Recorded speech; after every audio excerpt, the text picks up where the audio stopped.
How much did football change since the last decade? Hi, it's your host Zio, and I'm here to focus on the major events and highlights that occurred in 2007 and to later compare them with the current football situation and highlights. Without further ado, let's head to our subject. Starting the list with the biggest and most influential administrative events, the election of Michel Platini on January 26th as the UEFA president. Brazil got the honor to organize the World Cup in 2014. It's the second time they organized the competition in their history. Moving on to actual football, Barcelona and Real Madrid had an unlucky campaign, both of them getting knocked out in the round of 16 on away goals. The Catalans lost to Liverpool and the Los Blancos to Bayern Munich. In the opposite side, three English teams succeeded to qualify for the semi-finals, only for them to lose the UCL against another Italian giant, AC Milan, who won the final versus Liverpool by 2-1 with two Filippo Inzaghi goals, making AC Milan win their 7th Champions League in their club history, and Kaká going as the top scorer with 10 goals. In the other hand, the Europa League saw a second consecutive triumph for a Spanish team, Sevilla, who managed to maintain their title by winning against Espanyol in penalty kicks. Manchester United won the Premier League with 89 points, Chelsea came second, Liverpool third, and fourth place was taken by, well, you guessed it. Manchester City wasn't as good as now. Back then, they finished 14th with 42 points and only scored in 29 goals, the lowest in EPL, tied with Watford. The same goes to PSG, who finished 15th in League 1 with 48 points. Olympique Lyon won their 6th consecutive League 1 title, setting a new record in Europe as the first team in the top 5 leagues to achieve it. In Spain, the race for the title was more complicated. Real Madrid snatched the title in the last fixture from Barcelona, who slipped in the final game against Espanyol. One of football's most memorable games was the El Clasico on 10th of March in the Nou Camp that ended by a draw with both sides scoring 3 goals. It's the game that saw the rise of a football legend, Lionel Messi, who scored a hat-trick that night to mark the beginning of an era. Later that year, he scored this beauty against Getafe, one of the finest goals in the history of football. Surging forward with real menace here. Brilliant from Messi. Oh, what a goal that is! While AC Milan had the edge internationally, winning the UCL and Club World Cup, in Italy it was their rivals Inter Milan who won the league by a staggering 22-point difference and almost went undefeated if not for them losing against Roma, who finished second that year, but Roma took their revenge by winning the Coppa Italia by 2-1 against Inter. In Germany, it wasn't Bayern Munich but Stuttgart who took first place with 70 points and almost won the double but lost the German Cup final to Nuremberg. Brazil won Copa America by 3-0 against Argentina, Iraq won the Asian Cup by 1-0 versus Saudi Arabia, and Spain's Under-19 won the European Cup against Greece by 1-0.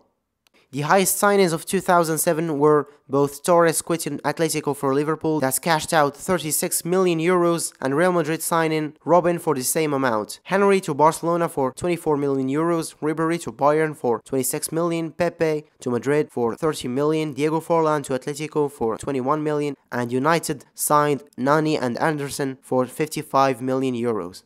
Kaká won the France Football Ballon d'Or award after having a wonderful season with Brazil and AC Milan. Both Cristiano and Messi were second and third respectively. Well, to be honest, the events and facts I stated are just a superficial look on 2007 in football, as we all know that much more happens in a year. But those highlights are the only ones I find necessary to expand on my idea. That is, how did football evolve since then? The first thing we notice is the total domination of Spanish football over the world. With La Roja winning a World Cup and 2 consecutive European Cups, Spanish teams accumulating 6 Champions Leagues and 5 Europa Leagues, Barcelona set records as the only team to win 2 trebles and a sextuple, with the likes of Messi, Xavi, Iniesta, Real Madrid winning 2 consecutive UCL titles to become the first team to do it in UCL's newer version, and Sevilla winning 3 consecutive Europa Leagues, the first time in the competition. In contrast, football for Italians went downhill. The Azzurri was eliminated from the World Cup group stages twice and couldn't qualify to a World Cup in 60 years. With both the Milan Giants gone missing from the European field, Juventus took the reins to end up runner-ups in 2 UCL finals and won 6 consecutive league titles, only one away to tie Lyon's record in League 1. Speaking of Lyon, they were overthrown by PSG. After the arrival of several superstars, PSG managed to win 4 consecutive League 1 titles with the help of Arab money. Also, Arab money rhymes with Man City. The citizens went from an average team to winning 2 leagues, and with Guardiola they are aiming for the Champions League as well as PSG, who are potential UCL winners in the near future. Continuing with English teams, Liverpool are still looking for a league title. Chelsea went from a revelation in the early 2000s to a solid team battling for the UCL, winning 3 leagues, 1 UCL and 1 Europa League. Arsenal are still 4th. Man United is trying to sustain their form. Sometimes they win, other times it's not working. They're still looking for the secret formula to bring European glory back. Leicester City won their first EPL in a season full of surprises, and the English national team is still the same. In Germany, the Mannschaft won the 2014 World Cup. They're also the favorites to win the next one in Russia. Bayern Munich is back to their best, winning 1 UCL and 5 consecutive Bundesligas. Switching to players, Messi and CR7 dominated the Ballon d'Or race, with each one winning 5. We've also seen other players shine like Iniesta and Neymar, who entertained the masses with their spectacular performances. While they had stellar seasons, in Kaká's case, injuries had a bad impact on his game and made him lose form, which led him to go to the MLS. With some shy performances from time to time, Kaká never achieved his full potential, but will go as the only player to win the Ballon d'Or against Leo and Chris. Now, dear friends, let's talk about the aspects that changed drastically in the world of football.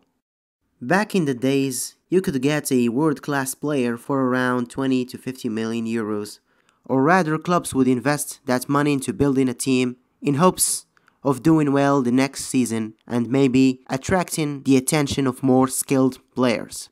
But with today's inflated market, we see more and more clubs cashing above 100 millions to get the services of one player, even going to the extent of 200 millions, which led the above average player's price to increase from the usual 10-15 millions to 30-50 million euros. For example, in 2007, Real Madrid signed Wesley Sneijder, Arjen Robben and Pepe for 93 millions. Compare it to 2 years later, when Madrid spent 194 million euros for 3 players, with Ronaldo alone at 94 millions, more expensive than Sneijder, Robben and Pepe combined.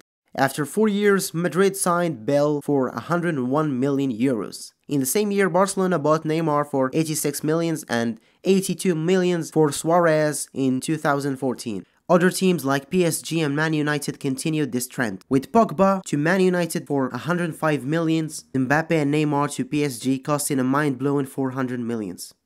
As 9 out of 10 of the most expensive transfers only happening in the span of 4 years, and clubs hitting their highest peak in revenue, these uncontrolled spendings are nowhere to see an end, but will most likely see an exponential growth because, after all, football is run by moneybags who are turning the beautiful game into a business. Thank you guys for watching this video. It's my first commentary, analysis, or essay, or whatever you call it, on my channel. I know you are not used to hear the voices of other football YouTubers, and that's why I, Zio Legend, gonna make more of these in the future while keeping the same old compilation format. And with this, I end my video with a thank you for all the people who stayed, all the ones who kept watching my videos, even after a long 8-month break from uploading. Being able to make videos on YouTube and have an audience that supports you in the ups and downs is a joy for me. Thank you for the resilient time, and see you later.